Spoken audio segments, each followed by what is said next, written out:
I wanted to give an update on this magnesium oil that I've been using.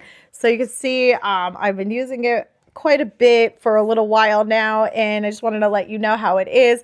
So it is an oil. It's 100% pure. There's not much in it. It's just the magnesium, chloride, and pure water. So it's super straightforward and simple. So you just take it. I personally like it because I can just spray it directly onto my shoulders, especially at night. I can put it on my legs, and it just helps like my muscle tensions. I get a lot of tension in my neck at night, as well as like some leg cramps, and this definitely helps. I mean, you can talk to your doctor or do some of your own research, but that's how I have been finding it.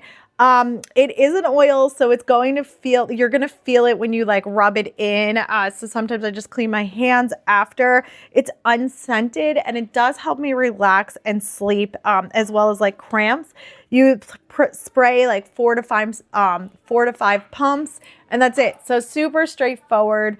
Definitely, if you're looking for like a magnesium oil that's pure, doesn't have anything else in it, there's no scent to it, there's no additives, fillers, nothing like that. This is a great product for that. It is also made in the United States, which is nice. It's not tested on animals. So really highly recommend this one.